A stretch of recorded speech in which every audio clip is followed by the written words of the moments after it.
A Norwegian rancher orders a wife like he orders cattle: cold, practical, survivable. But when Clara Weiss steps off that Montana train with a violin case and a sharp tongue, she shatters every expectation he ever had. What begins as a transaction becomes a war of wills in the frozen wilderness, where survival depends on two stubborn souls learning that love isn't found in obedience. It's forged in fire, ice, and the courage to let someone in. If you want to see how a marriage built on ice becomes something worth dying for, stay with me until the end. Hit that like button and drop a comment with your city so I can see how far this story travels. Elias Halverson hadn't spoken to another human being in 4 days when he decided he needed a wife. Not wanted. Needed. The distinction mattered to him, though he doubted it would matter to anyone else. He stood in the doorway of his cabin, staring out at the Montana horizon, where the sky pressed down on the land like a lid on a pot, and he felt the weight of it. The silence wasn't peaceful anymore. It was suffocating. The kind of quiet that made a man hear his own heartbeat too loud in his chest, made him count the hours between chores just to prove time was still moving. He was 34 years old, and he'd survived 10 winters alone on this ranch. He'd fought off cattle thieves, nursed sick livestock through blizzards, fixed fences with frozen fingers, and once shot a wolf that got too close to the barn. He'd done it all without asking for help, without needing anyone, because that's what his father had taught him before the fever took him 6 years back. A man stands on his own, or he doesn't stand at all. But standing alone was starting to feel like drowning in dirt. Elias walked back inside and sat at the table, pulling out a piece of paper he'd been avoiding for weeks. He'd gotten it from the general store in town, a mail-order bride catalog from an agency in Chicago. The storekeeper, a nosy man named Pritchard, had slipped it across the counter with a grin that made Elias want to punch him. "A lot of fellas doing it these days," Pritchard had said. "Practical solution for a practical problem." Elias hated the word practical. It sounded like something you'd say about a shovel or a plow. But that's what this was, wasn't it? A transaction. He needed help running the ranch, needed someone to cook and clean and keep the house from falling apart while he worked himself half to death outside. He wasn't looking for romance. He wasn't even looking for companionship. He just needed someone who could survive out here without complaining. He scanned the list of women, reading their descriptions like he was choosing livestock. 22 years old, good cook, experienced with children. 26, quiet disposition, skilled seamstress. 19, obedient, willing to relocate. Obedient. That word stuck in his mind. That's what he needed. Someone who wouldn't argue, wouldn't question, wouldn't try to change things. Someone who understood that life out here wasn't about feelings or preferences, it was about survival. He stopped on one entry near the bottom. Clara Weiss, age 28, German immigrant, educated, speaks English, German, and some Norwegian, experienced housekeeper, no family, willing to relocate immediately. Norwegian. That caught him.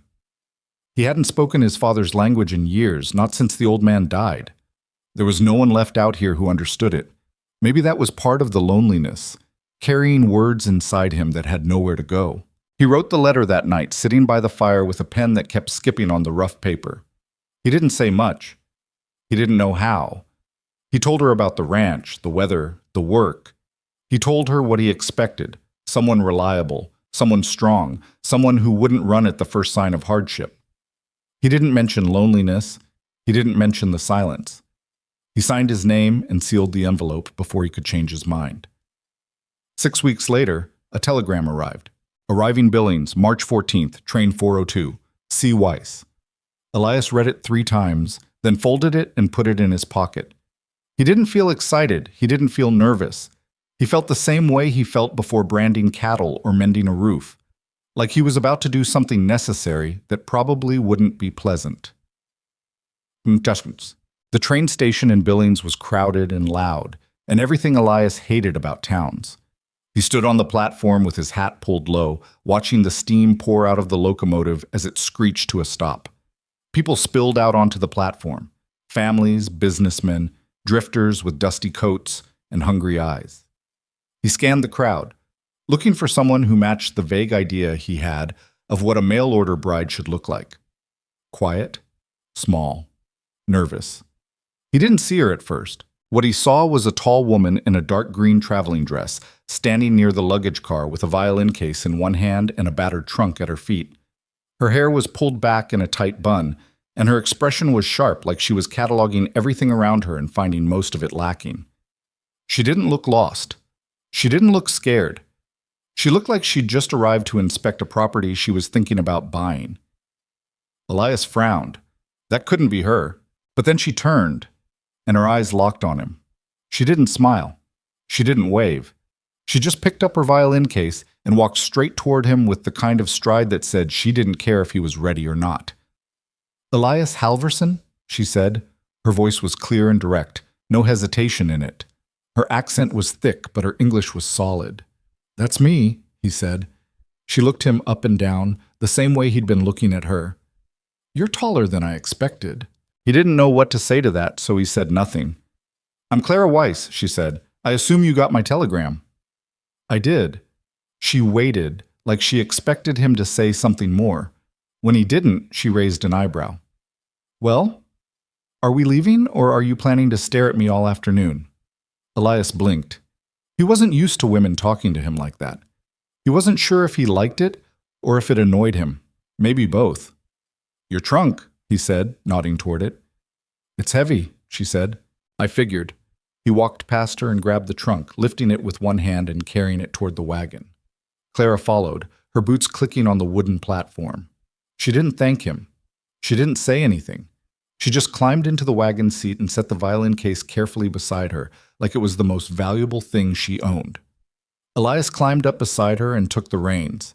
The horses started moving, and the town fell away behind them. They rode in silence for the first 10 minutes. Elias kept his eyes on the road. Clara kept her eyes on the landscape, watching the wide plains stretch out in every direction. The wind was cold and sharp, cutting through their coats like it had a personal grudge. "It's flat," Clara said finally. "It is. And empty." "Mostly." She glanced at him. "You don't talk much, do you?" "No?" "Good," she said.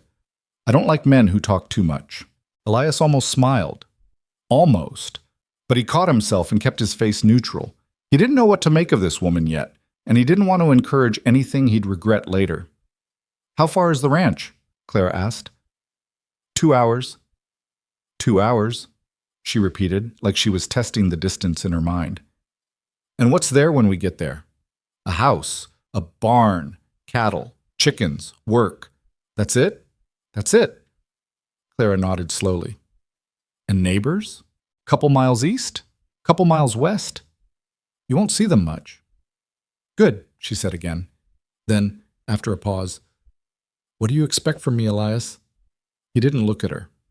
"I told you in the letter." "I want to hear it from you." Elias tightened his grip on the reins. "I need someone who can run the house. Cook, clean, mend clothes, keep things in order. I'm out working most of the day. I don't have time to do both." "And at night?" Clara asked. Elias's jaw tightened. He knew what she was asking. "At night we sleep, that's all." Clara studied him for a long moment. "You're a strange man." "Maybe. Most men who order wives don't want them just for cooking." "I'm not most men." "No," Clara said quietly. "I don't think you are." The ranch appeared on the horizon just before sunset. It wasn't much to look at. A wooden cabin with a stone chimney, a barn that leaned slightly to the left, a chicken coop, and a stretch of fenced pasture where a dozen cattle grazed. Everything was gray and weathered, beaten down by wind and snow and time. It looked exactly like what it was, a place where someone survived, not lived. Clara didn't say anything as they pulled up to the house. She climbed down from the wagon, picked up her violin case, and walked toward the front door without waiting for him. Elias grabbed her trunk and followed. Inside, the cabin was cold and dim. The fire had gone out hours ago, and the air smelled like dust and old wood. There was a table, 2 chairs, a narrow bed in the corner, a stove, and a shelf with a few dented pots and pans. That was it. No curtains, no rugs, no decorations. Nothing soft or comfortable or welcoming. Clara set her violin case on the table and looked around. Her expression didn't change. She didn't look disappointed or angry or scared. She just looked calculating. "This is it?" she asked. "This is it." "Where do I sleep?" Elias hesitated. He hadn't thought about that. The bed. And you? The floor. Clara raised an eyebrow. You're going to sleep on the floor in your own house? Until we figure something else out. We could build another bed, Clara said, or I could sleep in the barn. You're not sleeping in the barn. Why not? I've slept in worse places. Elias didn't know how to respond to that. He didn't know what kind of life she'd had before this, and he wasn't sure he wanted to ask. Just take the bed, he said. I'll manage. Clara crossed her arms. I don't need your charity, Elias. It's not charity, it's practical. There's that word again, she muttered. Elias frowned. What word? Practical. Clara walked to the window and looked out at the darkening sky. Do you know what's practical, Elias? Surviving. And I've been doing that my whole life. I didn't come here to be your burden or your guest. I came here to work. So if you want me to sleep in the barn, I'll sleep in the barn. If you want me to cook, I'll cook. If you want me to shovel manure, I'll shovel manure. But don't treat me like I'm fragile. I'm not. Elias stared at her. He'd expected obedience. He'd expected someone who would follow his lead without question. This woman was doing the opposite. She was drawing lines, setting terms, refusing to be what he'd imagined. And somehow, that made him respect her more than he wanted to admit. Take the bed, he said again, quieter this time. Please. Clara turned and looked at him. For the first time since she'd arrived, her expression softened just a little. All right. But tomorrow, we're building another bed. I'm not going to be comfortable knowing you're sleeping on the floor like a dog. I'm fine on the floor. I'm sure you are, Clara said, but I'm not fine with it. Elias didn't argue. He was too tired to argue. He lit the fire, heated some water, and made a simple meal of beans and bread. They ate in silence, sitting across from each other at the small table. Clara didn't complain about the food. She didn't complain about anything. She just ate efficiently, like someone who'd learned not to waste time or energy on things that didn't matter. After dinner, Clara unpacked her trunk. She didn't have much. A few dresses, some underclothes, a Bible she set on the shelf without comment, a small bundle of letters tied with string, and a worn notebook with a pencil tucked inside. She arranged everything neatly, methodically, like she was claiming the space inch by inch. Elias watched from his corner, pretending to sharpen a knife. He didn't know why he was watching. Maybe because she was the first new thing in this cabin in years. Maybe because he still didn't know what to make of her. When she was done, Clara picked up her violin case and set it carefully on the shelf beside the Bible. You play? Elias asked. Clara glanced at him. Yes. Will you play now? No. Why not? Because I don't know you yet, Clara said simply, and I don't play for strangers. Elias didn't push. He just nodded and went back to sharpening the knife. That night, Clara took the bed and Elias spread a blanket on the floor near the fire. He lay there staring at the ceiling, listening to the wind rattling the shutters and the soft sound of Clara's breathing across the room. He wondered if he'd made a mistake. He wondered if this was going to work. He wondered if she'd last a week out here before deciding it was too hard, too lonely, too much. But then he heard her shift in the bed, heard her whisper something in German that he didn't understand, and he realized something. She wasn't afraid, and that more than anything else told him she might actually survive this place. The next morning, Clara woke before dawn. Elias heard her moving around the cabin, and by the time he'd pulled himself off the floor, she already had the fire going and water boiling on the stove. You didn't have to do that, he said. I know, Clara said. She was wearing a plain gray dress now, her hair tied back in a braid. She looked ready to work. Where's the flour? Shelf, top left? She found it and started mixing something in a bowl. Elias watched, confused. What are you making? Flatbread. You don't have yeast, so this will have to do. I didn't ask you to. I know, Clara said again, cutting him off. But I'm hungry, and I assume you are too. So unless you want to eat beans for breakfast, let me work. Elias shut his mouth and sat down at the table. He wasn't used to this. Someone taking charge in his own house. Someone moving through his space like they belonged there. It should have annoyed him, but instead it just felt strange. Different. Maybe not bad. Clara cooked quickly and efficiently, her movements precise. She didn't waste anything. She didn't make a mess. When the flatbread was done, she set 2 pieces on the table along with some butter she'd found in the cold box. They ate in silence again. Elias had never tasted flatbread before.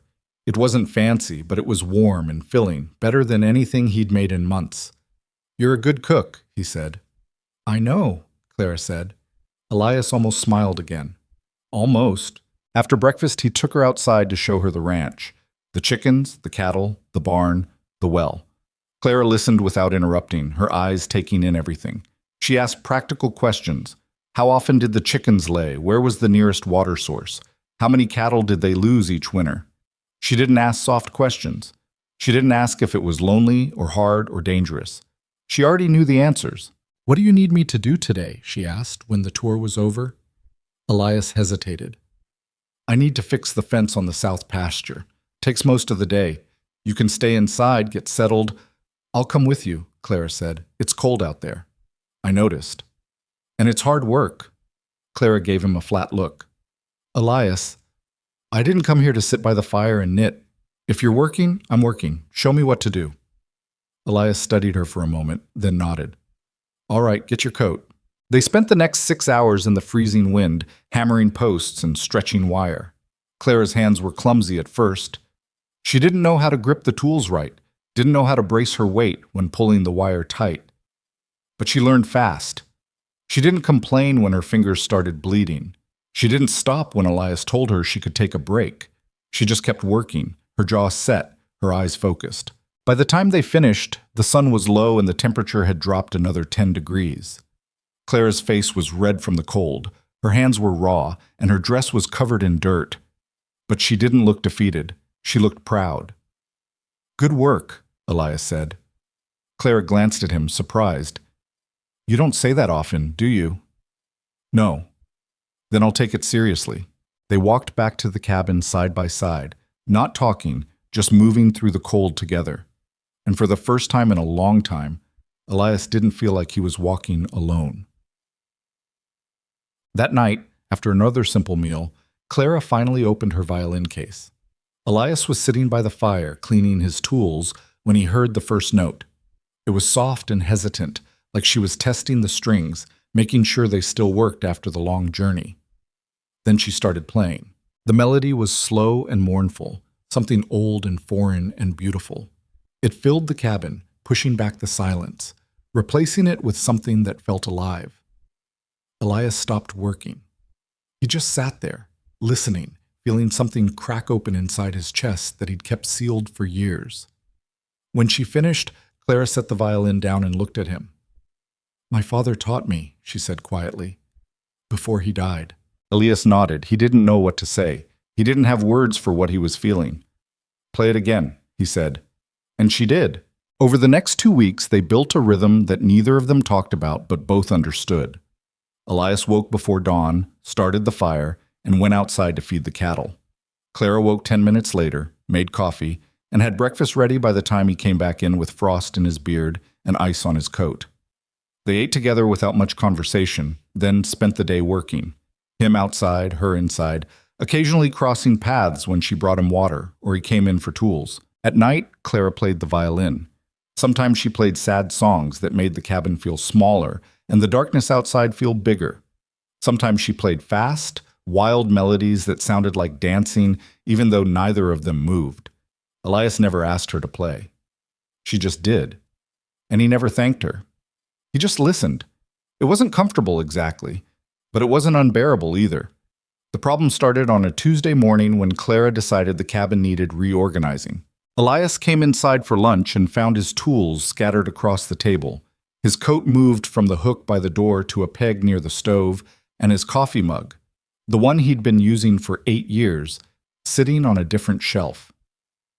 "What did you do?" he asked, standing in the doorway. Clara was sweeping the floor, her back to him. "I cleaned." "You moved everything." "I organized everything," Clara corrected. "There's a difference." Elias walked to the table and stared at his tools like they were foreign objects. "I had a system." "Your system was chaos," Clara said, still sweeping. "I found 3 hammers in 3 different places. You had nails in a drawer, on the windowsill, and in a jar under the bed. That's not a system. That's madness." It worked for me. It worked because you were the only one here, Clara said, turning to face him. But I'm here now, and if we're going to share this space, it needs to make sense. Elias clenched his jaw. You should have asked. Why? So you could tell me no? Yes. Clara set the broom down and crossed her arms. Elias, I'm not your guest. I'm your wife. Or I will be once we figure out what that means. And if I'm going to live here, I need to be able to move through this house without tripping over your mess. It's not a mess. It's absolutely a mess. They stared at each other across the small cabin, neither one willing to back down. Elias felt his frustration rising, that familiar tightness in his chest that came from being questioned, from having his control slipped away. But he also saw the stubbornness in Clara's eyes, the same stubbornness that had kept her working in the freezing wind for 6 hours without complaint. She wasn't backing down. She wasn't apologizing. And part of him, a small, grudging part, respected that. Fine, he said finally, but my coffee mug goes back where it was. Why? Because I like it there. Clara studied him for a moment, then shrugged. All right, the mug stays. She picked up the broom and went back to sweeping. Elias grabbed a piece of bread from the table and walked back outside without another word. But that night, when he came in for dinner, he noticed she'd put his coat back on the original hook. He didn't say anything, neither did she. But something shifted between them, small and unspoken. The neighbors came 2 days later. Elias saw the wagon approaching from the south and cursed under his breath. He didn't want company. He especially didn't want the kind of company that came in the form of Margaret and Henry Pritchard, the storekeeper and his wife, who made it their personal mission to know everyone's business in a 50-mile radius. Someone's coming, Clara said, appearing beside him on the porch. I know. Should I go inside? No, Elias said. They'll just follow you in. Clara glanced at him. You don't like them. I don't like anyone. I've noticed. The wagon pulled up, and Margaret Pritchard climbed down before her husband had even stopped the horses. She was a round woman with a sharp face and a smile that didn't reach her eyes. Henry followed behind her, looking apologetic, like he knew his wife was about to cause trouble and couldn't stop her. Elias Halverson, Margaret said, her voice bright and false. We heard you'd gotten yourself a wife. Thought we'd come by and see if it was true. It's true, Elias said flatly. Margaret's eyes shifted to Clara, scanning her from head to toe like she was livestock at an auction. Well, aren't you a tall one? What's your name, dear? Clara Weiss, Clara said, her voice polite but cold. German, are you? I am. And how are you finding Montana? Cold. Margaret laughed, a high, grating sound. Oh, you'll get used to it, or you won't. Plenty of women don't last out here. The loneliness gets to them. She glanced at Elias, especially when their husbands aren't much for talking. Elias felt his hands tighten into fists, but Clara spoke before he could. I'm not plenty of women, Clara said calmly, and I don't mind the quiet. Margaret's smile faltered. Well, that's good to hear. You'll need a strong constitution out here. She paused, then added, Of course it helps if you're actually married. You are married, aren't you? The question hung in the air, sharp and deliberate. Elias felt his anger flare, but Clara just tilted her head slightly. Not yet, Clara said, but we will be. Unless you're here to offer your services as a preacher, Mrs. Pritchard. Margaret's smile disappeared entirely. Henry coughed into his hand, trying to hide a grin. Well, Margaret said stiffly, I suppose that's your business. We just wanted to make sure everything was proper. It is, Elias said. His voice was hard now, the kind of voice that ended conversations. Thanks for stopping by. Margaret opened her mouth like she wanted to say more, but Henry put a hand on her arm. We should get going, Margaret. Long ride back.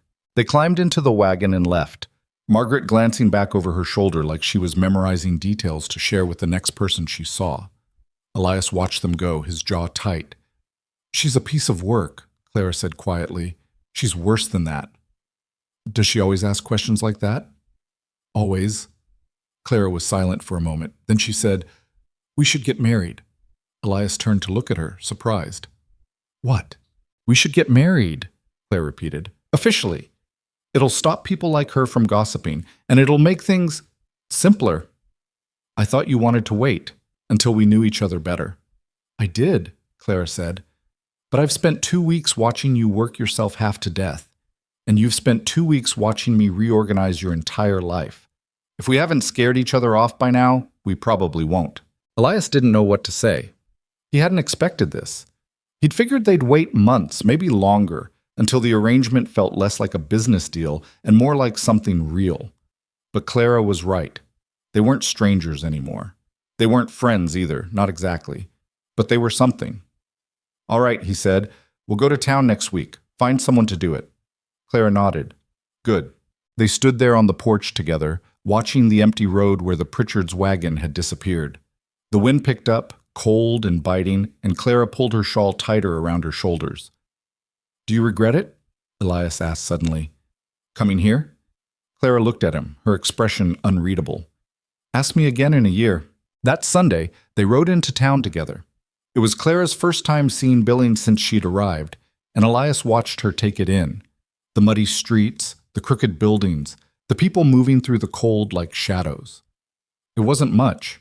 It wasn't pretty, but it was civilization, and he wondered if she missed it. They found a minister in a small church on the edge of town. He was an old man with white hair and kind eyes, and he didn't ask questions when Elias told him what they wanted. He just nodded and led them inside.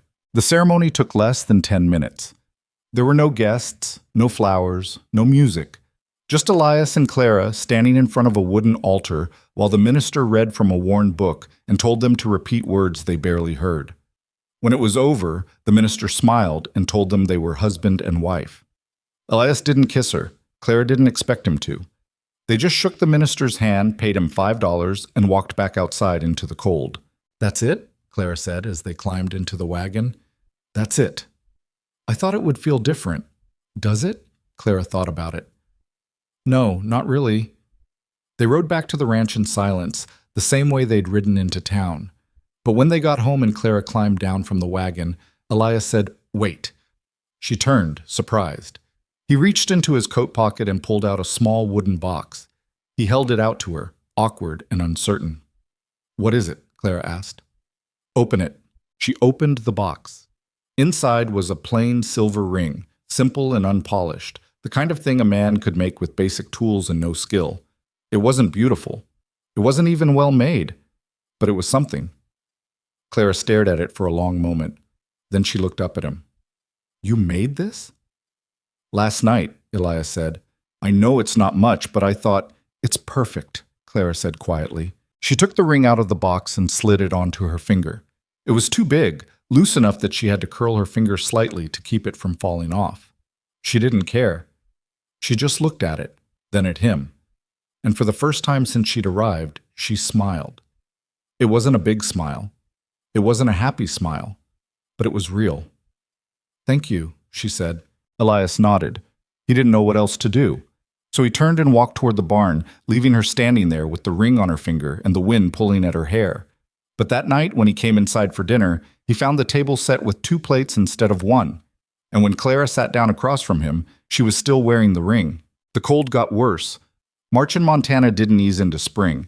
It dug its heels in and refused to let go. The snow came in hard, fast bursts that buried the fences and made it impossible to see more than 10 feet in any direction. Elias worked longer hours, breaking ice on the water troughs, digging paths to the barn, checking the cattle to make sure none of them had wandered off and frozen to death. Clara worked just as hard inside. She cooked, cleaned, mended clothes, chopped wood, and kept the fire going day and night. She didn't complain, she didn't ask for help. But Elias could see the strain in her face, the way her hand shook slightly when she poured coffee, the way she moved slower at the end of the day. One night, after a particularly brutal storm, Elias came inside to find Clara sitting at the table with her head in her hands. She wasn't crying. She was just sitting there, staring at nothing. You all right? He asked. Clara didn't look up. I'm tired. We're all tired. No, Clara said. I'm tired. Of this, of the cold, of the wind, of the silence. Elias set his coat down and sat across from her. He didn't know what to say. He'd felt that same exhaustion 100 times, but he'd never said it out loud. It felt like admitting defeat. It gets easier, he said finally. Does it? No, Elias admitted, but you get used to it. Clara looked at him, her eyes red from the smoke and the cold. I don't want to get used to it. I want it to be different. It won't be. Then why are we here? Clara asked. Her voice wasn't angry. It was just empty. Why did you bring me here, Elias? Why did you want a wife if all you're going to do is survive? That's not a life. That's just waiting to die. Elias felt something twist in his chest. He didn't have an answer. He'd asked himself the same question 1,000 times, and he'd never found one that made sense. I don't know, he said quietly. Clara stared at him. Then she stood up, walked to the shelf, and picked up her violin. She didn't say anything. She just started playing. The music was different this time. Not sad, not wild, just steady, like a heartbeat, like something you could hold on to when everything else was slipping away. Elias sat there and listened. And for the first time since Clara had arrived, he realized something. He wasn't alone anymore. That thought scared him more than the cold ever had. The next morning, Elias woke to find Clara already dressed and standing by the door, pulling on her coat. Where are you going? He asked. With you, Clara said. It's going to be bad out there today. I know. You should stay inside. Clara turned to look at him. Elias, if I stay inside one more day, I'm going to lose my mind. I need to move. I need to do something, so I'm coming with you. Elias wanted to argue, but he saw the look in her eyes, that same stubborn determination that had gotten her through the fence work, through the cold, through everything. He couldn't fight that. Fine, he said, but stay close. They spent the day clearing snow from the barn roof, a miserable job that involved climbing a rickety ladder and shoveling heavy, wet snow off the edge while the wind tried to knock them down. Clara worked without stopping, her face red, her breath coming in short gasps. She slipped twice. The second time, Elias caught her arm before she fell. Careful, he said. I'm fine. You're not fine. You're exhausted. So are you. Elias didn't let go of her arm. Clara, take a break. No. Why not? Because if I stop, I'll start thinking, Clara said. Her voice was tight. And if I start thinking, I'll start remembering, and I don't want to remember. Elias looked at her, really looked at her, and saw something he hadn't seen before. Pain. Not physical pain, something deeper, something she'd been carrying long before she got on that train. What are you trying to forget? He asked quietly. Clara pulled her arm free and climbed back up the ladder. Everything. They didn't talk for the rest of the day, but that night, after dinner, Clara didn't play the violin. She just sat by the fire, staring into the flames, her hands folded in her lap. Elias wanted to say something. He wanted to ask her what she meant, what she was running from, what had brought her all the way out here to the middle of nowhere. But he didn't know how. He'd spent so many years not talking that the words felt stuck in his throat, heavy and useless. So he just sat beside her, not close, but close enough that she knew he was there. My father died when I was 17, Clara said suddenly. Her voice was low, almost a whisper. We were living in Chicago. He worked in a factory. One day the machines broke. He tried to fix them. He shouldn't have. But we needed the money, and he thought he could do it. She paused. Elias didn't say anything. He just waited. He died on the factory floor, Clara continued, and the owner didn't even pay for the funeral, said it was my father's fault for being careless, so I paid for it.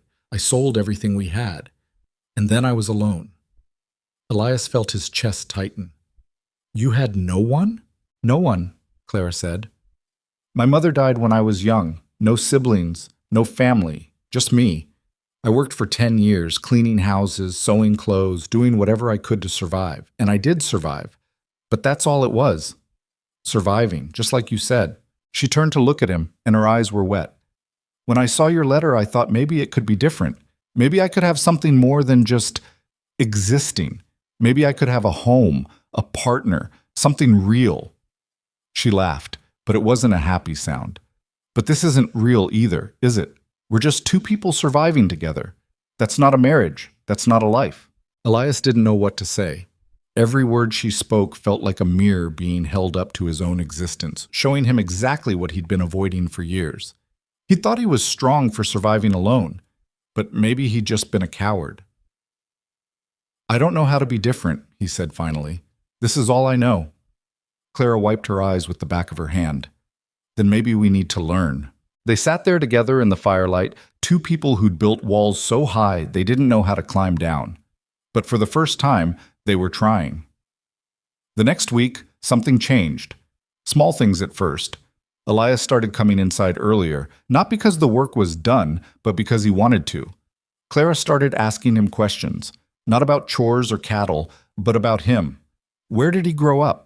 What was his father like? What did he want that he'd never said out loud? Elias answered slowly, haltingly, like he was learning a new language. He told her about Norway, about his father's stories, about the years of silence after the old man died. Clara listened without interrupting, and when he finished, she told him about Germany, about her mother's voice, about the violin lessons that had been the only good thing in a life full of hard things. They started eating dinner together instead of in silence. They started working side by side more often, not because they had to, but because it felt better than being apart. And at night, Clara played the violin, and Elias listened, and the cabin felt less like a prison and more like something that might, someday, become a home. But the cold didn't care about any of that. The cold just kept coming. April came but brought no mercy. The storms grew worse instead of better, like winter had decided it wasn't finished yet and wanted to prove a point. The sky stayed gray for days at a time, heavy and low, pressing down on the ranch like a weight. Elias had lived through bad springs before, but this one felt different, meaner, like the land itself was angry. Clara caught a cold first, just a small one, the kind that made her cough in the mornings and left her voice rough by evening. She didn't mention it. She just kept working, kept cooking, kept moving through the cabin like nothing was wrong. Elias noticed but didn't say anything either. They'd both learned that complaining didn't change the weather. But then the fever started. It happened on a Wednesday morning. Elias woke to find the fire barely alive and Clara still in bed, which wasn't like her. He walked over and found her face flushed, her breathing shallow and fast. "Clara," he said, shaking her shoulder gently. "Wake up." Her eyes opened, but they looked wrong, glassy, unfocused. "I'm awake," she whispered, but her voice was barely there. Elias pressed his hand to her forehead and pulled it back immediately. She was burning. "How long have you been like this?" he asked. "I don't know. What time is it?" "Morning." "Then not long." Clara tried to sit up but fell back against the pillow, wincing. "I'm fine. Just need to rest." "You're not fine." "Elias, the chickens need—" "I'll handle the chickens," Elias said, his voice harder than he meant it to be. "You stay in that bed." Clara looked like she wanted to argue, but another cough tore through her chest and she couldn't. Elias grabbed a blanket from the shelf and added it to the pile already on top of her. Then he built up the fire until the cabin was almost too warm and put water on to boil. He'd seen fevers before. His father had died from one. So had half the men in the valley during the bad winter of 1873. Fevers out here weren't just sickness. They were a coin flip. You either got better or you didn't, and there wasn't much anyone could do about it except wait. But Elias wasn't good at waiting. He spent the morning doing chores faster than he'd ever done them, his mind only half on the work. He kept thinking about Clara lying in that bed, burning up, coughing like her lungs were trying to tear themselves apart. He thought about how she'd looked when she first stepped off that train, sharp and strong and completely unbothered by anything. Now she looked fragile, breakable, and that terrified him more than he wanted to admit. When he came back inside around noon, Clara was worse. The fever had climbed higher, and she was shivering despite the fire roaring in the stove. Her skin was pale except for 2 bright red spots on her cheeks, and when she opened her eyes, she didn't seem to recognize him. "Papa?" she whispered in German. "Bist du da?" Elias knelt beside the bed. "It's Elias." "You're in Montana. You're safe." But Clara didn't hear him. She just kept talking in German, words spilling out in a fevered rush. He caught a few of them. Father, factory, cold, alone. The same words she'd told him by the fire, now coming back in broken pieces. Elias had no idea what to do. The nearest doctor was in Billings, 20 miles away. The roads were buried under snow and ice. Even if he could make it there, even if he could bring the doctor back, it would take at least 2 days. Clara didn't have 2 days. He grabbed a cloth, soaked it in cold water and pressed it to her forehead. She flinched but didn't wake. He did it again and again, trying to bring the fever down. His hands were shaking. He didn't notice at first, but when he did, he clenched them into fists to make them stop. He couldn't lose her. Not now. Not after everything. That thought surprised him. When had she stopped being just a necessity? When had she become something more? He didn't have time to figure it out. He just kept working. For the next 2 days, Elias barely slept. He sat beside Clara's bed, changing the cold cloths, spooning broth into her mouth when she was conscious enough to swallow, reading to her from an old book he'd found on the shelf, even though he didn't know if she could hear him. He read slowly, stumbling over words he didn't know, his accent thick and clumsy. He read about faraway places and people who didn't have to fight winter just to survive. He read until his voice gave out, and then he just sat there in silence, watching her breathe. The fever didn't break. It just kept burning, relentless and mean. On the third night, Clara started talking again. Not in German this time, in English, but it wasn't to him. "I told you I'd be fine," she said, her eyes closed, her voice thin. "I told you I could handle it. You didn't believe me. You never believed me."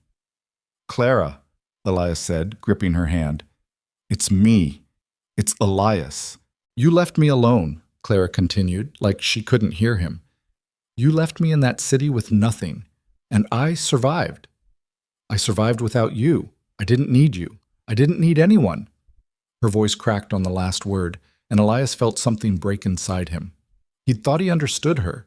He'd thought he knew what she'd been through. But this was deeper than anything she'd told him. This was the part she'd kept buried, the part she didn't know how to say out loud. "You're not alone now," Elias said, leaning closer. "You hear me? You're not alone." Clara's eyes opened slightly, just enough for him to see the confusion in them. "Elias? I'm here. Where am I?" "Home," Elias said. "You're home." Clara blinked, slow and heavy, and then her eyes closed again. But her breathing steadied, just a little, just enough. Elias stayed beside her all night. He didn't pray. He didn't believe in that. He just sat there, holding her hand, willing her to keep breathing. The fever broke just before dawn. Elias didn't notice it at first. He'd fallen asleep in the chair beside the bed, his head resting on his arms, exhausted beyond anything he'd felt before. When he woke, the cabin was cold. The fire had gone out, and Clara was staring at him. "Elias," she said. Her voice was hoarse but clear. He jerked upright, his heart pounding. "You're awake." "How long was I asleep?" 3 days. Clara's eyes widened. 3 days? You had a fever, a bad one." She looked down at herself, at the blankets piled on top of her, at the cold cloths scattered around the bed.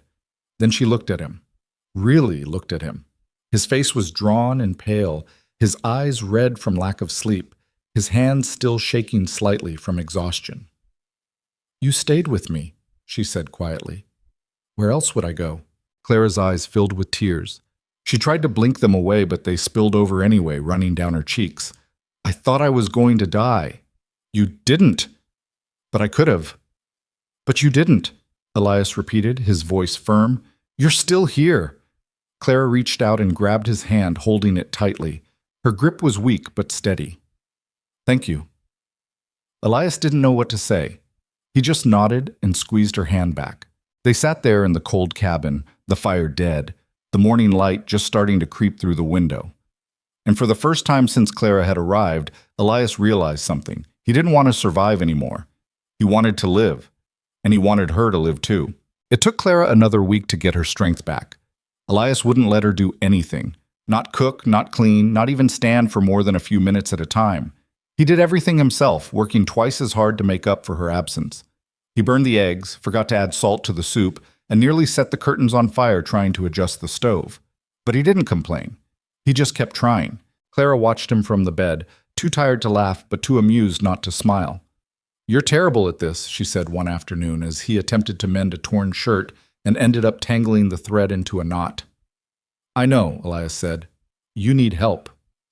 "You need rest," Clara sighed. "Elias, I've been resting for a week. If I rest any more, I'm going to forget how to move." "Another day won't hurt." "Yes, it will." Clara pushed the blankets off and swung her legs over the side of the bed. She stood up slowly, gripping the bed frame for support. Her legs wobbled but held. Elias dropped the shirt and stood up. "What are you doing?" "What does it look like? I'm getting up." "No, you're not." "Yes, I am." "Clara, Buckia." "Elias," Clara said, her voice steady despite the weakness in her legs. "I appreciate everything you've done. I really do. But if I stay in that bed one more day, I'm going to lose my mind. I need to move. I need to do something. So either let me help you or watch me try and probably fall on my face." Elias stared at her, torn between frustration and admiration. She was stubborn, impossibly stubborn, but she was also right. He could see it in her eyes, the restlessness, the need to be useful, the same thing that had driven her to work beside him in the freezing cold and climb that ladder even when she was exhausted. "Fine," he said, "but you're sitting down while you work." Clara smiled. "Deal." They spent the afternoon together at the table. Clara mended the shirt Elias had ruined while he peeled potatoes for dinner. They didn't talk much, but the silence felt different now, comfortable, like they'd crossed some invisible line and landed somewhere neither of them had expected. "Why did you do it?" Clara asked suddenly. Elias looked up. "Do what?" "Stay with me. For 3 days. You could have left, gone to town, found a doctor, but you stayed." Elias set the knife down and stared at his hands. They were rough and scarred, the hands of someone who'd spent his whole life working. "I don't know," he said honestly. "I just couldn't leave." "Why not?" "Because you're my wife," Elias said. The words felt strange in his mouth, but not wrong. "And I don't leave people I care about." Clara stopped mending and looked at him. "You care about me?" Elias met her eyes. "Yes." It was the simplest answer he'd ever given and the truest. Clara stared at him for a long moment, and then she smiled again. Not a small smile this time. A real one. "I care about you too," she said quietly. They didn't say anything else. They just went back to work, side by side, the cabin warm and the silence full of something neither of them could name, but both of them felt. The snow finally started to melt in late April. It didn't happen all at once. It came in slow, grudging stages, the drift shrinking inch by inch, the ground turning from white to brown to mud. The air warmed just enough to stop biting at their skin every time they stepped outside. It wasn't spring yet, not really, but it was close. Elias took Clara outside one morning to see the ranch properly for the first time since she'd gotten sick. She walked slowly, her hand resting lightly on his arm for balance. He didn't mind. He liked the weight of it, the reminder that she was there, that she was real. "It's bigger than I thought," Clara said, looking out at the pastures where the cattle grazed, no longer huddled together against the cold. "It's not much," Elias said. "It's more than nothing." They walked to the barn and Elias showed her the new calf that had been born while she was sick. It was small and awkward, all legs and wide eyes, stumbling around its mother like it wasn't sure how walking worked yet. Clara laughed. It was the first time Elias had heard her laugh, really laugh, and the sound of it made something loosen in his chest. "It's ridiculous," she said. "It is." "What's its name?"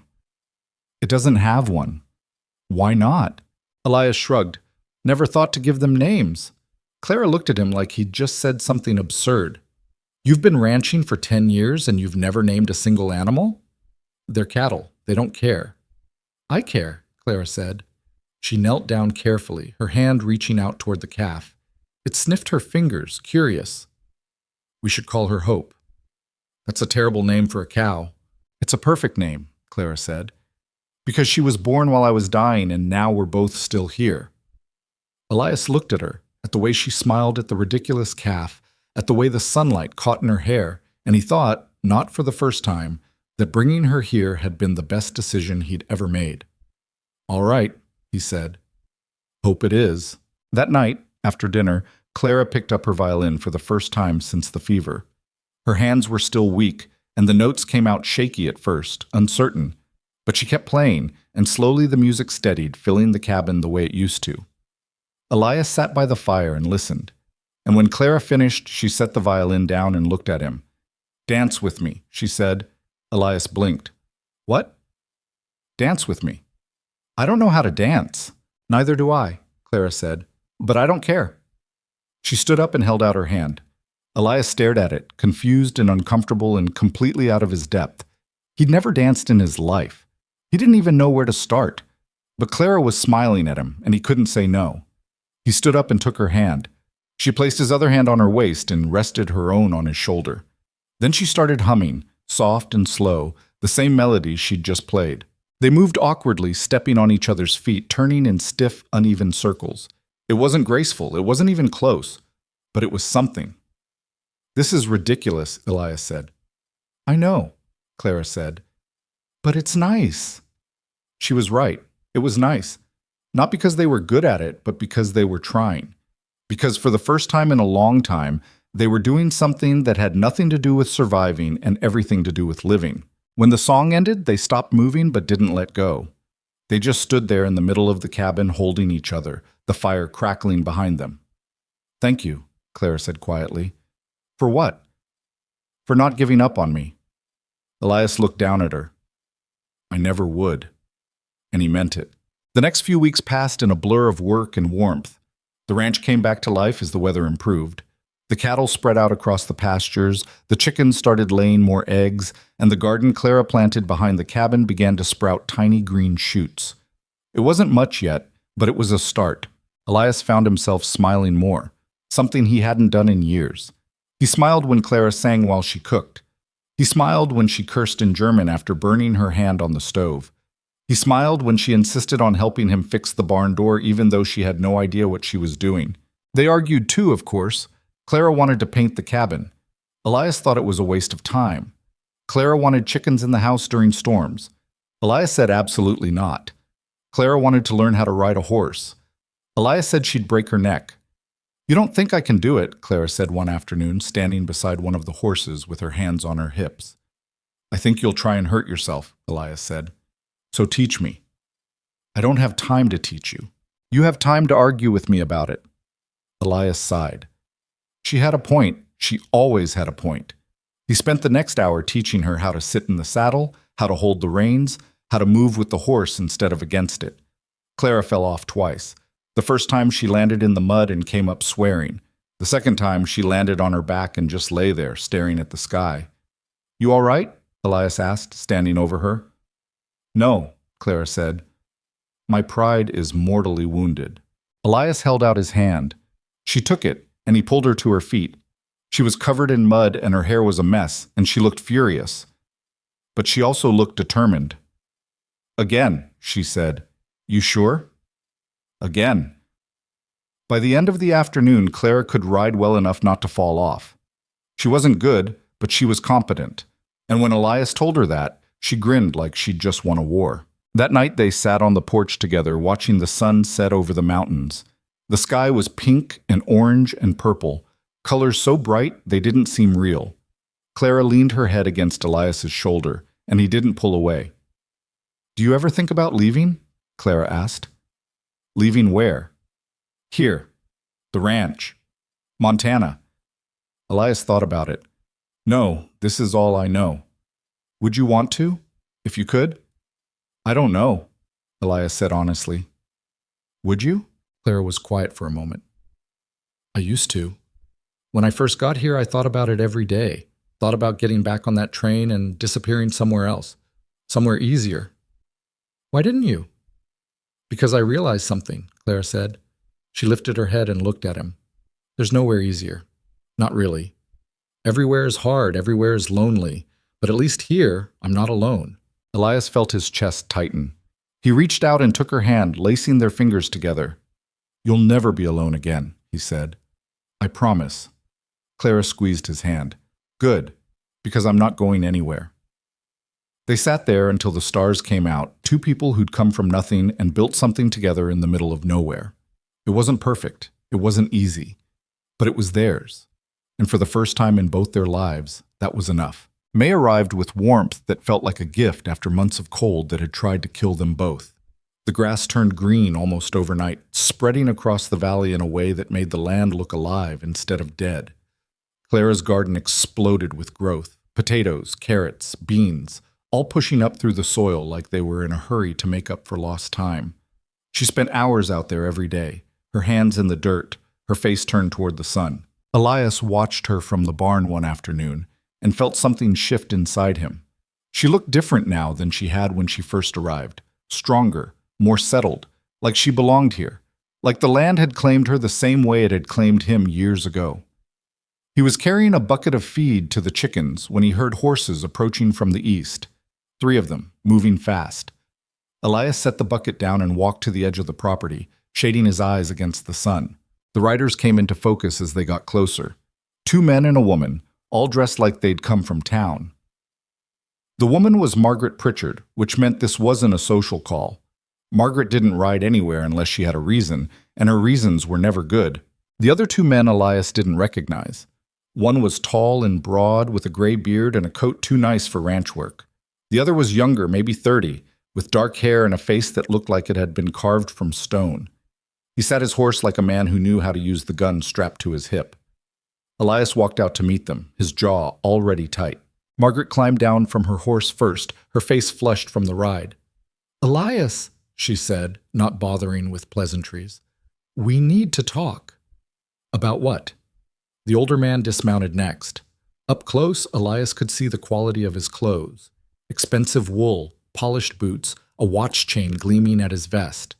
This was someone with money. Someone with power. Someone Elias immediately didn't trust. "My name is Howard Carver," the man said, extending his hand. "I own the Silver Creek Mining Company up in the hills." Elias didn't take the hand. "I know who you are." Carver lowered his hand slowly, his smile tightening. "Then you know I'm a reasonable man, and I'm here to make you a reasonable offer. I'm not selling." "You haven't heard the offer yet." "Don't need to," Elias said. "This land isn't for sale." Carver's smile disappeared entirely. "Mr. Halverson, I don't think you understand the situation. The railroad is coming through this valley. Within 2 years, there will be tracks running from Billings all the way to the Wyoming border. That's progress. That's the future. And your ranch is sitting right in the middle of the most valuable stretch of land in the county. Then the railroad can go around. It doesn't work that way. Then that's their problem, not mine." The younger man with the gun shifted in his saddle. Elias noticed, but didn't look at him directly. He'd dealt with men like this before, men who thought violence was a solution to everything. The trick was not to show fear. Margaret stepped forward, her voice sharp. "Elias, be reasonable. Mr. Carver is offering you more money than you'd make in 10 years of ranching. You could buy land somewhere else. Start over. You and that wife of yours could have a real life instead of scratching at dirt out here." "This is a real life," Elias said. "Is it?" Margaret's voice dripped with condescension. "You nearly lost her to fever 2 months ago. What happens when it's drought or thieves or another winter like the last one? You think you can protect her out here forever?" Elias felt his temper rising but kept his voice level. "That's none of your business." "It's everyone's business when you're standing in the way of progress," Carver said. His voice had an edge to it now, something cold beneath the polite words. "I'm offering you a way out, Mr. Halverson. I suggest you take it." "And if I don't?" Carver smiled again, but this time it didn't reach his eyes. "Then we'll revisit this conversation later, under less friendly circumstances." The threat hung in the air like smoke. Elias felt his hands curl into fists, but before he could respond, Clara's voice cut through the tension. "Who are these people?" She was walking toward them from the garden, wiping dirt from her hands onto her apron. Her expression was calm, but her eyes were sharp, taking in the scene with the kind of precision Elias had learned to recognize. "Mrs. Halverson," Carver said, tipping his hat. "A pleasure to meet you. I was just discussing a business proposition with your husband." "What kind of proposition?" "The kind that involves you leaving your home," Elias said flatly. Clara's eyes narrowed. She looked at Carver, then at Margaret, then at the younger man with the gun. "I see. And what makes you think we'd be interested in that?" "Common sense," Carver said. "This ranch is worth more sold than worked.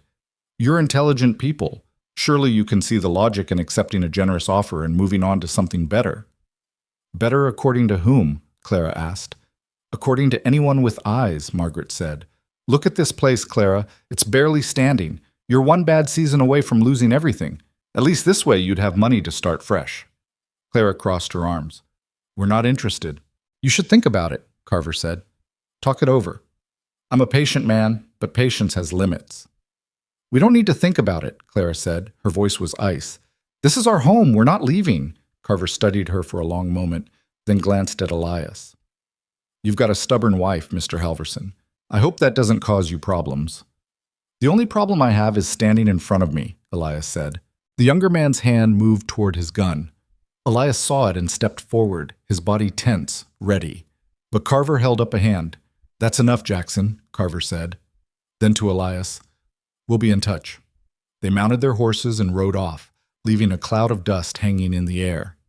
Elias and Clara stood there watching until they disappeared over the ridge. Who was that? Clara asked quietly. Trouble, Elias said. Clara looked at him. Are they going to come back? Yes. What are we going to do? Elias thought about it. He thought about Carver's threat, about the gun on that young man's hip, about the way Margaret had looked at their ranch like it was already gone. He thought about every time someone had tried to take something from him and how he'd fought them off with nothing but stubbornness and work. We're going to stay, he said, and we're going to make sure they know we're not leaving. Clara nodded. Good. Because I'm not running from anyone. Not again. They walked back to the cabin together, but the warmth of the morning had been replaced by something darker. Something neither of them wanted to name, but both of them felt. That night, Elias couldn't sleep. He lay on the floor staring at the ceiling, his mind running through scenarios. Carver wasn't the type to give up. Men like him didn't make threats they didn't intend to follow through on, which meant something was coming. Elias just didn't know what. You're thinking too loud, Clara said from the bed. Elias turned his head. I thought you were asleep. I can't sleep when you're this tense. It's like trying to rest next to a coiled spring. Elias sat up. I'm trying to figure out what to do. About Carver? Yes? Clara was quiet for a moment. Then she said, Tell me about him. There's not much to tell.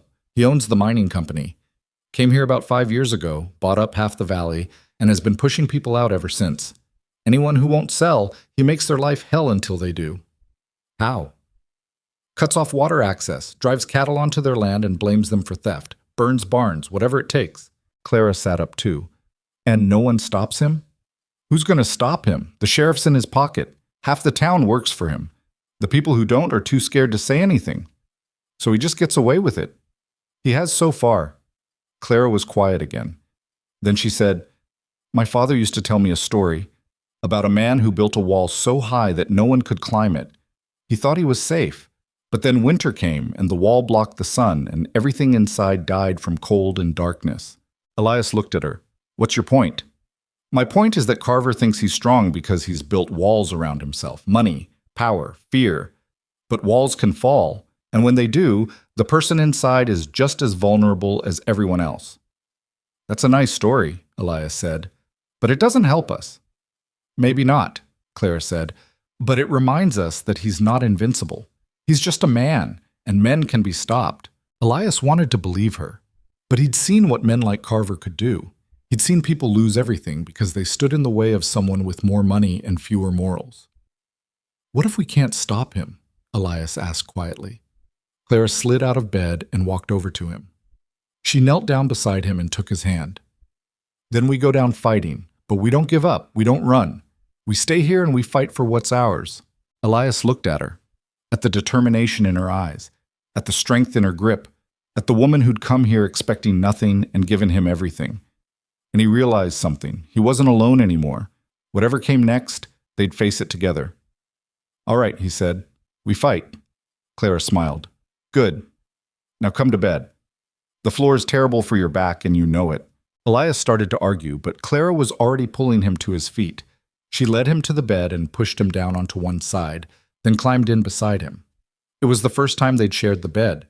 It felt strange and intimate and terrifying and right all at the same time.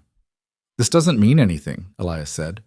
Of course not, Clara said. We're just being practical. Practical. Exactly. They lay there in the dark, not touching but close enough to feel each other's warmth. And slowly Elias's mind stopped racing.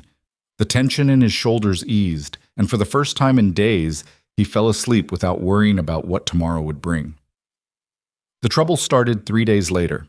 Elias woke to the sound of the cattle making noise. Not their usual morning lowing, but something panicked and loud. He was out of bed and pulling on his boots before Clara even woke up. "What is it?" she asked, sitting up. "Something's wrong." He grabbed his rifle from beside the door and ran outside. The sun was just starting to rise, painting the sky in shades of gray and pink. The cattle were bunched together at the far end of the pasture, agitated and restless. Elias ran toward them, his heart pounding. When he got close enough to see what had them spooked, his blood went cold. The fence was cut. Not broken. Cut. Clean, deliberate slices through the wire in 3 separate places. And beyond the fence he could see tracks. Boot prints and horse prints, too many to count. Someone had been here during the night. Elias scanned the pasture, counting the cattle. One was missing. A young steer, barely a year old.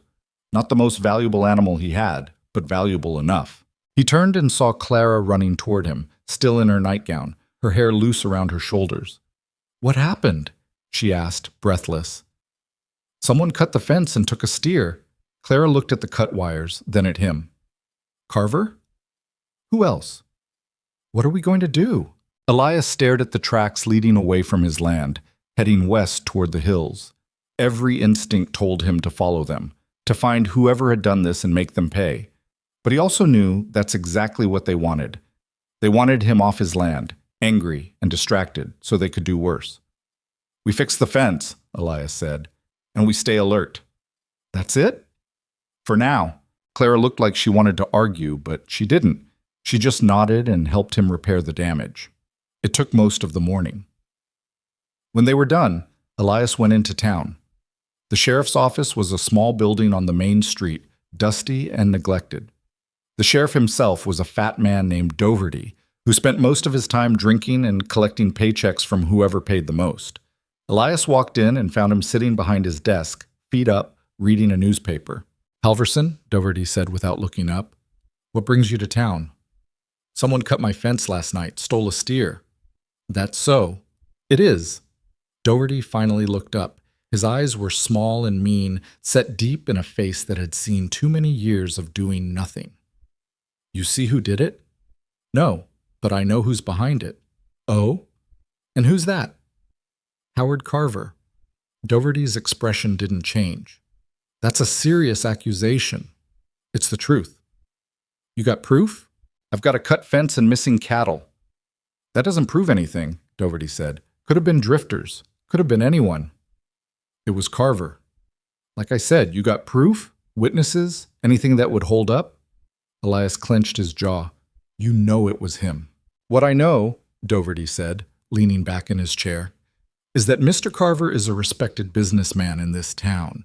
And you're a rancher with a grudge because he made you a fair offer and you turned it down. Now you're here trying to cause trouble." "I'm not causing trouble. I'm reporting a crime." "And I'll look into it," Dougherty said, his voice dripping with false sincerity. "But unless you got proof, there's not much I can do." Elias stared at him, understanding perfectly. Dougherty wasn't going to do anything. He was on Carver's payroll, just like everyone said. The law didn't matter. Justice didn't matter. Only money mattered. "You're pathetic," Elias said. Dougherty's face hardened. "Watch your mouth, Halverson, or you'll find yourself in a cell for disturbing the peace." Elias turned and walked out before he did something he'd regret. His hands were shaking with rage, but he forced himself to stay calm. Getting arrested wouldn't help Clara. It wouldn't help the ranch. It would just make everything worse. He climbed into his wagon and started the ride home. But halfway there, he saw smoke on the horizon. His blood turned to ice. He drove the horses faster than he ever had, the wagon bouncing over ruts and rocks, his heart hammering in his chest. The smoke was coming from the direction of his ranch. He could see it clearly now, black and thick, rising into the sky. When he crested the ridge, he saw the barn. It was on fire. Flames poured out of the doors and windows, consuming the wood like it was paper. Clara was in the yard with a bucket, throwing water at the flames, but it wasn't doing anything. The fire was too big, too hot, too far gone. Elias jumped off the wagon and ran to her. "Clara, get back!" "The animals!" she screamed. "The chickens, the horses, they're still inside." Elias looked at the barn. The roof was already starting to collapse. Black smoke poured out in thick clouds. If anything was still alive in there, It wouldn't be for long. He ran toward the barn door. Clara grabbed his arm. "Don't! You'll die!" "Let go! Elias, please!" But he pulled free and ran inside. The heat hit him like a wall. He couldn't see anything through the smoke.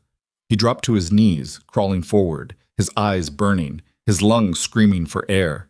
He could hear the horses screaming too, panicked and trapped. He found the first stall and fumbled with the latch.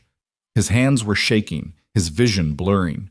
He got it open, and the horse bolted past him, nearly trampling him in its rush to escape. He crawled to the second stall. The latch was jammed. He pulled at it, harder, desperate. The roof above him groaned, and he looked up just in time to see a beam falling toward him. He rolled to the side. The beam crashed down where he'd been a second before, sending up a shower of sparks. He got the latch open. The second horse ran out. The chickens were in the corner, huddled together, too scared to move. Elias grabbed as many as he could, stuffing them under his arms, and stumbled back toward the door. His lungs were on fire. His vision was going dark at the edges. He made it outside and collapsed in the dirt, coughing so hard he thought he'd throw up. Clara was beside him immediately, pulling the chickens from his arms, checking him for burns. "Are you insane?" she shouted. "You could have died." Elias couldn't answer. He just coughed and gasped, trying to breathe.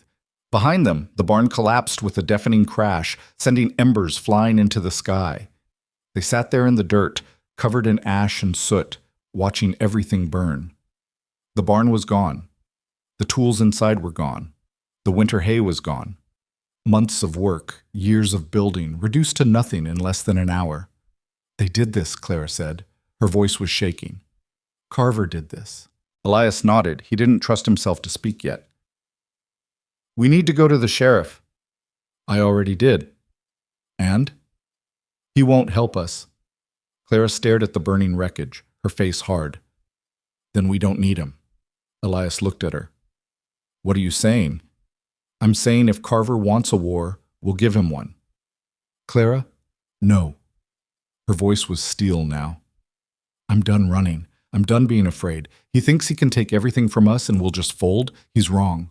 Elias wanted to tell her it wasn't that simple. He wanted to tell her they couldn't win against someone like Carver, not with money and law and violence all on his side. But when he looked at her, at the fire in her eyes, at the dirt on her face, at the woman who'd survived a city alone in a fever that should have killed her, he realized something. Maybe they couldn't win, but they could fight, and that was enough. "All right," he said. "What do we do?" Clara stood up, brushing ash from her nightgown. "First, we rebuild. We show them they didn't break us. Then we find allies, people who've been hurt by Carver, people who are tired of being scared. And then we hit him where it hurts." "How?" Clara smiled, but it wasn't a kind smile. "I'll figure that out. But trust me, Elias. I know how to hurt powerful men. I learned from the best." Elias didn't know what she meant by that, but he didn't ask. He just stood up beside her and looked at the smoldering ruins of their barn. They'd lost the battle, but the war wasn't over yet. They spent the next 2 days digging through the ashes, salvaging what they could. It wasn't much. A few tools that hadn't melted completely, some nails, a horseshoe. Everything else was gone. Clara worked beside Elias in silence, her face set in an expression he'd come to recognize. The look of someone who'd made a decision and wouldn't be talked out of it. On the third day, she told him her plan. They were sitting at the table, eating a dinner of beans and hard bread, when Clara set down her spoon and said, "We need to go see Thomas Brennan." Elias looked up. "The blacksmith?" "Yes." "Why?" "Because Carver tried to push him out last year. Brennan fought back and won, which means he knows something we don't." Elias had heard the story. Brennan's shop sat on land. Carver wanted for an equipment yard. Carver had offered to buy it. Brennan refused, and then strange things started happening. Tools went missing. Orders got canceled. Someone even tried to burn the shop down, but Brennan had been sleeping there and put it out before it spread. Eventually, Carver backed off.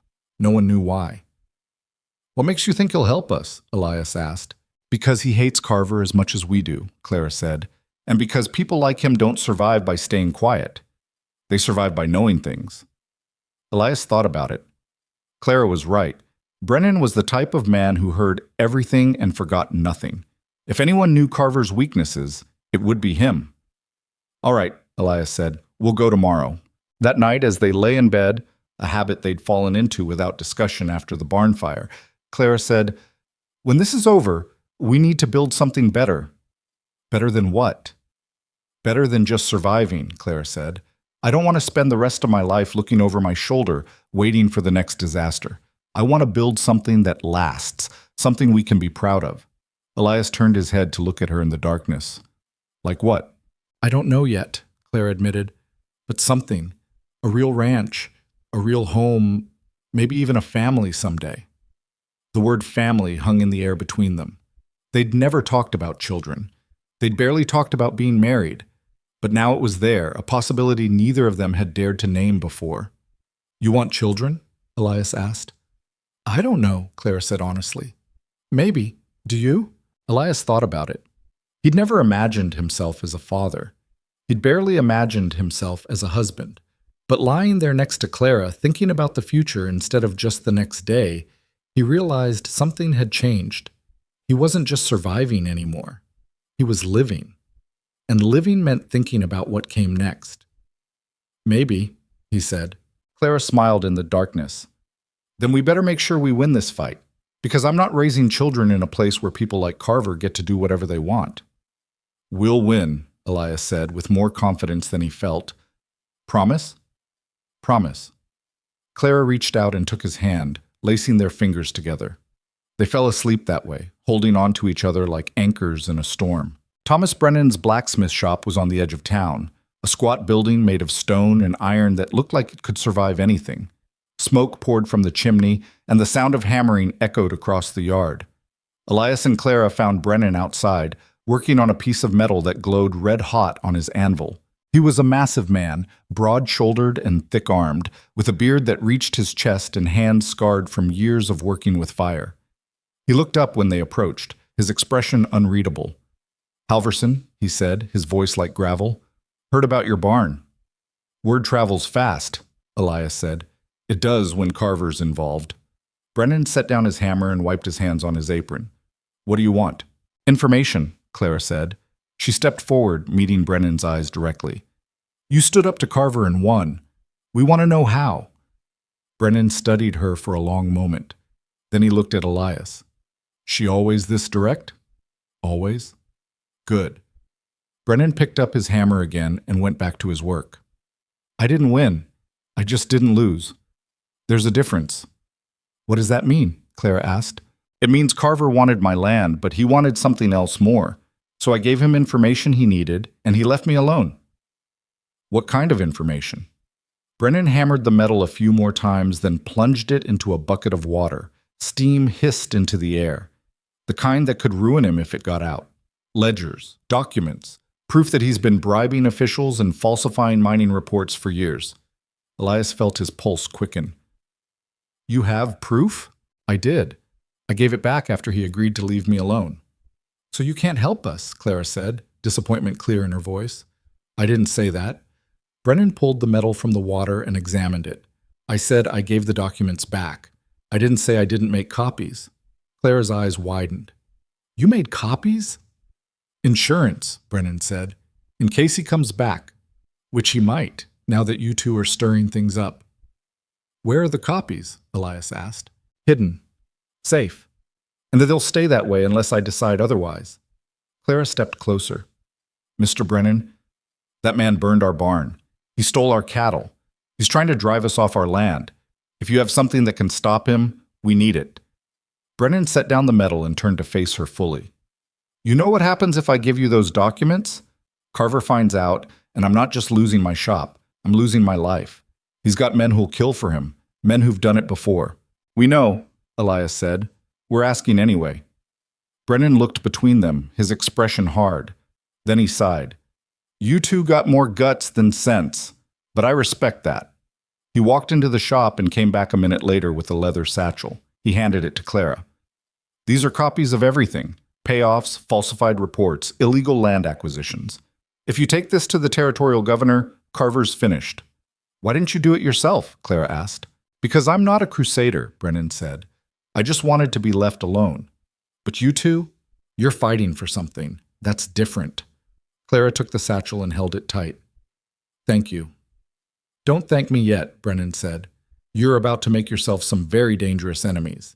And if Carver finds out you have those documents before you can use them, he'll kill you both without blinking. Then we'll make sure he doesn't find out, Elias said. Brennan nodded. Good luck. You're going to need it. They left town immediately, the satchel hidden under the seat of the wagon. Elias drove fast, checking behind them every few minutes to make sure they weren't being followed. Clara sat beside him, her hands gripping the edge of the seat, her jaw set. We need to get this to Helena, she said.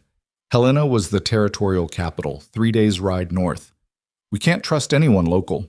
Agreed. But we can't just leave the ranch unguarded. If Carver finds out we're gone, he'll burn what's left to the ground, Clara finished. She thought for a moment. Then we split up. You go to Helena. I'll stay here and protect the ranch. Absolutely not. Elias, I'm not leaving you here alone, Elias said, his voice hard. That's not happening. Then what do you suggest? Elias thought about it. They needed help. Someone they could trust. Someone who had as much reason to hate Carver as they did. The neighbors, Elias said suddenly. The Johnsons. Carver tried to buy them out 2 years ago. They refused. You think they'll help us? Only one way to find out. They drove to the Johnson Ranch, a small spread about 5 miles west of their own. Robert Johnson was outside mending a fence when they arrived. He was a lean man in his 50s with a weathered face and suspicious eyes. His wife Martha came out of the house when she heard the wagon, wiping her hands on her apron. Elias explained everything. The offer, the threats, the barn, the documents. Johnson listened without interrupting, his expression unreadable. When Elias finished, Johnson was quiet for a long time. You're asking me to put my family in danger, Johnson said finally. We're asking you to help us stop the man who's been threatening your family for years, Clara said. If we don't do something now, he'll keep going until there's nothing left, for any of us. Martha Johnson stepped forward. She was a small woman with kind eyes and steel in her voice. She's right, Robert. Carver's been circling us like a vulture. It's only a matter of time before he comes back. Better to end it now than wait for him to burn us down too. Johnson looked at his wife, then back at Elias and Clara. What do you need? Someone to watch the ranch while we're gone, Elias said, and someone to ride with me to Helena. 2 men are safer than 1. Johnson nodded slowly. All right, I'll ride with you. Martha can stay at your place with Clara. Robert, Martha started. You're a better shot than me anyway, Johnson said with a slight smile, and I trust you to keep them safe. Martha didn't look happy about it, but she nodded. When do we leave? Now, Elias said. Before Carver realizes what we're doing. They spent the next hour preparing. Elias packed supplies while Clara showed Martha around the ranch, pointing out where the rifle was kept, where the ammunition was stored, how to lock the cabin from the inside. Martha listened carefully, asking practical questions, her face calm but alert. When everything was ready, Elias pulled Clara aside. If anything happens, he started. Nothing's going to happen, Clara said firmly. We'll be fine. You just focus on getting those documents to Helena and back. Clara! She grabbed his face with both hands and kissed him. It was quick and fierce and completely unexpected. When she pulled back, her eyes were shining. Come home safe, Elias Halverson, because if you die on me, I'll never forgive you. Elias felt something crack open in his chest, something warm and terrifying and wonderful all at once. I'll come back, he said. I promise. Good. She kissed him again, softer this time. Now go, before I change my mind and chain you to the porch. Elias climbed onto his horse, Johnson beside him. They rode north as the sun was setting, the satchel of documents secured in Elias's saddlebag. He looked back once and saw Clara standing in front of the cabin, Martha beside her, both women watching them go. Then they disappeared over the ridge, and Elias turned his eyes forward. 3 days to Helena, 3 days back. He just had to hope that was fast enough. The ride to Helena was hard and fast. Elias and Johnson barely stopped except to rest the horses and grab a few hours of sleep. They didn't talk much. Johnson wasn't the talkative type, and Elias's mind was back at the ranch, worrying about Clara, imagining every possible disaster. They reached Helena on the afternoon of the 3rd day. The territorial capital was bigger than Billings, busier, with actual government buildings and people who looked like they had jobs that didn't involve dirt or cattle. Elias and Johnson found the governor's office easily enough, a two-story building near the center of town. The secretary at the front desk was a pinched-faced woman who looked at them like they'd tracked mud onto her clean floors. "The governor is very busy," she said when Elias asked to see him. "If you'd like to leave a message—" "This can't wait," Elias said. He pulled the satchel from his coat and set it on her desk. "Tell him it's about Howard Carver and the Silver Creek Mining Company. Tell him we have documents that prove fraud, bribery, and illegal land seizures." The secretary's expression didn't change, but something flickered in her eyes. "Wait here." She disappeared into the back office. 5 minutes later, she returned and said, "The governor will see you now." Governor Samuel Whitmore was a tall man with gray hair and a face that looked like it had seen too many years of politics. He sat behind a large desk covered in papers and didn't stand when they entered. "You have 5 minutes," he said. "Make it good." Elias handed him the satchel. "Everything you need is in there: falsified mining reports, bribery records, illegal acquisitions. Carver's been breaking the law for years, and everyone's been too scared to stop him." Whitmore opened the satchel and pulled out the documents. He read through them in silence, his expression never changing. When he finished, he looked up at Elias. "Where did you get these? Does it matter?" "It matters if they're forgeries." "They're not," Johnson said, speaking for the first time. "I've seen Carver's operation up close. Everything in those documents is true." Whitmore studied them both. Then he closed the satchel and leaned back in his chair. "Howard Carver is a powerful man. He has friends in Washington. He has money. If I move against him based on these documents and it goes wrong, my career is over." "If you don't move against him, he'll keep destroying people," Elias said. "How many ranchers have to lose everything before you do something? That's not how this works." "Then how does it work?" Elias's voice was rising now. "You're the governor. You're supposed to protect people. Instead, you're protecting the man who's hurting them." Whitmore's eyes hardened. "Watch your tone." "Or what? You'll have me arrested? At least in a cell, I won't have to watch my wife worry about whether our ranch will still be standing tomorrow." The room went silent. Whitmore stared at Elias, and Elias stared back, refusing to back down. He'd come too far, risked too much to let fear stop him now. Finally, Whitmore sighed. "I'll look into it. That's all I can promise." "That's not good enough." "It's all you're going to get." Whitmore stood up. "I'll send a territorial marshal to investigate. If these documents check out, Carver will be arrested and charged. But that takes time, weeks, maybe months." "We don't have months," Elias said. "Then I suggest you stay out of Carver's way until this is resolved." Whitmore picked up the satchel. "Now get out of my office." Elias wanted to argue, wanted to demand more, but Johnson put a hand on his shoulder. "Come on. We did what we came to do." They left the governor's office and stood on the street, the sun setting behind the mountains. Elias felt hollow. They'd handed over everything, and all they got in return was a vague promise and a warning to stay out of the way. "You think he'll actually do anything?" Elias asked. "Hard to say," Johnson said. "Politicians are like weather. You can predict them, but you can't control them." "So what do we do now?" "We go home," Johnson said, "and we hope your wife hasn't had to shoot anyone while we were gone." They rode back faster than they'd come, pushing the horses harder than they should have. Elias couldn't shake the feeling that something was wrong. It sat in his gut like a stone, heavy and cold. They reached the ranch on the evening of the 6th day. Elias saw the cabin from a distance, and relief flooded through him. It was still standing, no smoke, no damage. Everything looked normal, but when they got closer, Martha came running out of the cabin with a rifle in her hands. "Where's Clara?" Elias demanded, jumping off his horse. "Inside, she's fine, but we had visitors." Elias's blood ran cold. "Carver?" "His men. 2 of them. Came by yesterday asking questions, wanted to know where you were. Clara told them you went to buy cattle in Wyoming. I don't think they believed her."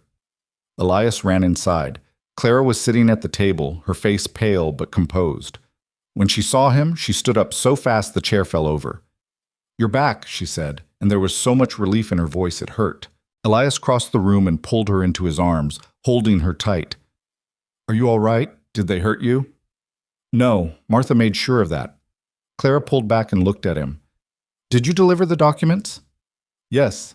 The governor said he'd send a marshal to investigate. When? He didn't say. Could be weeks. Clara's face fell. Weeks? Elias, we don't have weeks. Carver knows something's wrong. He's going to move against us before that marshal ever arrives. She was right. Elias could feel it too. Carver wouldn't wait for the law to catch up with him. He'd act first, eliminate the threat, and deal with the consequences later. Then we need to be ready, Elias said. That night, after the Johnsons had gone home, Elias and Clara sat on the porch with the rifle between them, watching the darkness. Neither of them slept. They just waited, listening for the sound of horses, for the smell of smoke, for whatever was coming next. It came 2 nights later. Elias was dozing in his chair when Clara shook him awake. "Someone's coming," she whispered. He heard it immediately. Horses. Multiple horses. Moving slowly, trying to be quiet. Elias grabbed the rifle and moved to the window. In the moonlight, he could see 5 riders approaching from the west. They stopped about 100 yards from the cabin, just shadows in the darkness. "Clara, get the shotgun," Elias said quietly. "Stay inside. No matter what happens, stay inside." "I'm not hiding while you—" "Clara." He turned to look at her. "Please, I need to know you're safe." She wanted to argue. He could see it in her eyes, but she also saw something in his face that made her stop. She grabbed the shotgun and positioned herself by the window. Elias stepped out onto the porch. The rifle was loaded and ready. His heart was pounding, but his hands were steady. One of the riders moved forward. In the moonlight, Elias recognized him. Jackson, the young man with the gun who'd come with Carver that first day. "Halverson," Jackson called out. "Mr. Carver wants to talk." "Then he can come talk," Elias said. "He's not here." But he sent a message. Jackson paused. "He knows you went to Helena. He knows you have documents, and he wants them back." "I don't have them anymore." "He doesn't believe you. I don't care what he believes. I gave them to the territorial governor. By now, a marshal is probably already on his way here." Jackson laughed. It wasn't a pleasant sound. "You really think Whitmore is going to help you? Carver owns half the territorial government. That marshal isn't coming. No one's coming. You're alone out here, Halverson, and Mr. Carver is done being patient." "What does he want?" "Your land, your signature on a deed, and a promise that you'll leave Montana and never come back." "And if I refuse?" "Then we burn what's left of your ranch to the ground, with you in it." Elias felt his grip tighten on the rifle. 5 against 1. Those are bad odds. For you, maybe. "You really want to die for Howard Carver?" Elias asked. "You really want to kill a man for a piece of land that isn't even yours?" Jackson was quiet for a moment. Then he said, "I get paid to do what I'm told, and I'm told to make you leave, one way or another." "Then I guess we have a problem." The tension hung in the air like smoke. Elias could see Jackson's hand moving toward his gun. He raised the rifle, aiming directly at Jackson's chest. "I wouldn't," Elias said. "You're outnumbered." "So are you." Jackson frowned. "What?" From the darkness behind the cabin, voices called out, "Don't move! Drop your weapons! We've got you surrounded." Elias allowed himself a small smile. He'd been counting on this. Robert Johnson had spread the word to the other ranchers in the valley, the ones Carver had threatened, the ones he'd tried to push out. They'd come in the night, quietly, and positioned themselves around the property. Elias didn't know how many there were, but from the sound of it, there were enough. Jackson looked around, trying to see into the darkness. His confidence was cracking. "You're bluffing." "Try me," Elias said. For a long moment, no one moved. Then one of Jackson's men said, "This isn't worth it. Let's go." Carver isn't here," the man said. "And I'm not dying for land I don't own." One by one, the other men agreed. Jackson sat on his horse, furious, but outnumbered and outmaneuvered. Finally, he turned his horse around. "This isn't over," he said. "Yes, it is," Elias replied. "Tell Carver if he comes near my land again, I'll kill him myself." Jackson and his men rode off into the darkness. Elias stood on the porch, rifle still raised, until he couldn't hear the horses anymore. Then he lowered the weapon and let out a breath he didn't know he'd been holding. The ranchers emerged from the shadows. There were 8 of them, all armed, all looking like they'd been waiting years for a chance to stand up to Carver. Robert Johnson walked up to the porch. That went better than expected, Johnson said. Thank you, Elias said. All of you, I won't forget this. Neither will Carver, Johnson said. He's going to come after all of us now. Then we'll be ready. Clara came out of the cabin, the shotgun still in her hands. She looked at the assembled ranchers, then at Elias. It's really over? Not yet, Elias said. But it will be. The territorial marshal arrived 10 days later. His name was Cole Pritchard, no relation to the storekeeper. And he was a hard-faced man with a reputation for honesty in a world full of corruption. He rode into the valley with 2 deputies and a warrant for Howard Carver's arrest. Carver didn't go quietly. He barricaded himself in his mining office with his remaining men, threatening to kill anyone who tried to enter. The standoff lasted 2 days. In the end, hunger and thirst won. Carver surrendered, was arrested, and taken to Helena in chains. The trial took 3 months. Elias and Clara traveled to Helena to testify, along with a dozen other ranchers whose lives Carver had destroyed. The evidence from Brennan's documents was damning. Carver was convicted on 14 counts of fraud, bribery, and illegal land seizure. He was sentenced to 20 years in prison. The news spread through the valley like wildfire. The man who'd terrorized them for years was finally gone, and the land he'd stolen was returned to the people he'd taken it from. Elias and Clara rode home from Helena in late autumn, the trees turning gold and red around them. The ranch looked different now. Better. The barn had been rebuilt with help from the neighbors. A bigger, stronger barn that could survive anything winter threw at it. The fences were repaired, the cattle were thriving, and Clara's garden was bursting with vegetables, more than they could eat themselves. It's beautiful, Clara said as they pulled up to the cabin. It is, Elias agreed. They climbed down from the wagon and stood there together, looking at everything they'd built, everything they'd fought for, everything they'd nearly lost. I have something to tell you, Clara said suddenly. Elias turned to look at her. What? She took his hand and placed it on her stomach. We're going to have a baby. Elias felt the world stop. He stared at her, trying to process the words. We're pregnant. About 3 months, I think. I wasn't sure at first, but now... She smiled, and it was the most beautiful thing he'd ever seen. We're going to be parents, Elias. Elias didn't know what to say. He'd spent so many years alone, so many years just trying to survive, that the idea of a future, a real future, with a family, with a life beyond just work and cold and silence, felt impossible. But it wasn't impossible. It was real. It was happening. He pulled Clara into his arms and held her tight, his face buried in her hair, his heart so full it hurt. I love you, he said. The words felt strange and new and absolutely true. I love you so much. Clara pulled back and looked at him, tears streaming down her face. I love you too. They stood there in the yard holding each other while the sun set over the mountains and painted the sky in colors that looked like hope. The years that followed weren't easy. They never were. The winters were still brutal. The work was still hard. There were droughts and storms and cattle that got sick and died. There were arguments and disagreements and days when they were so exhausted they could barely speak to each other. But they faced it all together. Their daughter was born in the spring. They named her Anna, after Clara's mother. She had Elias's blue eyes and Clara's stubborn chin, and from the moment she entered the world, she was fierce and loud and completely unstoppable. Elias held her for the first time and cried like he'd never cried before, overwhelmed by a love he didn't know he was capable of feeling. 2 years later, a son came. They named him Eric, after Elias's father. He was quieter than his sister, thoughtful and careful, with a smile that could light up the darkest room. The ranch grew. With Carver gone and the land returned to its rightful owners, the valley became a community. The ranchers worked together, helped each other through bad seasons, celebrated together during good ones.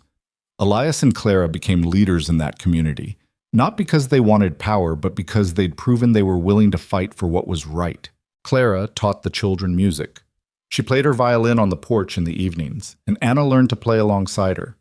Eric preferred the fiddle, and together the 3 of them made music that filled the valley with sound and joy. Elias taught the children how to work the land, how to care for animals, how to survive in a place that didn't forgive mistakes. But he also taught them something more important, that survival wasn't enough, that life was about building something that mattered, something that lasted, something worth fighting for. On their 10th anniversary, Elias and Clara stood on that same porch where they'd faced down Carver's men, where they'd fought for their future, where they'd decided that this place was worth dying for. "Do you ever regret it?" Elias asked. "Coming here? Everything that happened?" Clara looked at him, then at the ranch spread out before them. The barn, the cattle, the garden, the children playing in the yard. She looked at the life they'd built from nothing, the home they'd created in the middle of nowhere, the family that had started with two broken people who'd learned how to be whole together. "Not once," she said. And she meant it, because somewhere along the way between the cold and the fear and the fights, something remarkable had happened. Two people who'd been ordered together like cattle had become partners. Partners had become friends. Friends had become lovers. And lovers had become something even deeper.